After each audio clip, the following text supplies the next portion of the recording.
ఏం సుబ్బయ్య అయ్యా కొడుకు ఏం చేస్తున్నాడా? సిటీలో సాఫ్ట్వేర్ ఇంజనీర్ గా పనిచేస్తున్నాడయ్యా. నెలకి ₹1,00,000 జీతం. అది కొడుకంటే. సరే కూతుర్ని ఏం చేసినావా? చదివించలేదయ్యా. సంబంధం వస్తే పెళ్లి చేసేద్దామని చూస్తున్నాను. శబ్బాస్! ఆడవాళ్ళు నేను చదివిచ్చేది, వీళ్ళు చదివిచ్చినా కూడా అంత ప్రయోజనం కూడా. ఏం రంగయ్య, అయ్యా నీ కూతురికి పెళ్లి చేసేసినావా? లేదయ్యా, బాగా చదివించి నేను. చదివించేం ప్రయోజనమా? సుబ్బయ్య కొడుకుని చదివించినాడు కాబట్టి ₹1,00,000 జీతం చేస్తున్నాడు. నీ కూతురు ఎంత సంపాదిస్తుంటుంది నెలకే? ఏదో 10,000 15,000 సంపాదిస్తుంటుంది. లేదయ్యా, రంగయ్య కొడుకు నా కూతురు పెట్టిన కంపెనీలోనే పనిచేస్తుండేది. మరి చిన్న కూతురు కన్నా పెళ్లి చేసేసినావా?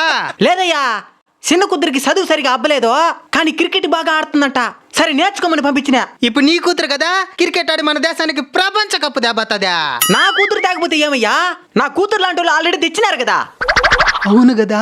ఈ రోజు వాళ్ళ తల్లిదండ్రులు కూడా మీలాగే అనుకోని ఉంటే ప్రపంచ దేశాల ముందు మన జాతీయ జెండా గర్వంగా ఎగిరేది కాదు కదయ్యా. ఆడదాన్ని అలుసుగా చూడొద్దండయ్యా. మనం ఆయువు పోసుకున్నప్పటి నుంచి ఆఖరి శ్వాస దాకా ఆడది లేదంటే అంతా అంధకారమే. అయితే నా కూతురుని కూడా తనకి నచ్చిన మార్గంలోనే వెళ్ళనిస్తాను. మన మహిళలు ప్రపంచ విజేతలుగా నిలవడం పట్ల మీ అభిప్రాయాన్ని కామెంట్ చేయండి.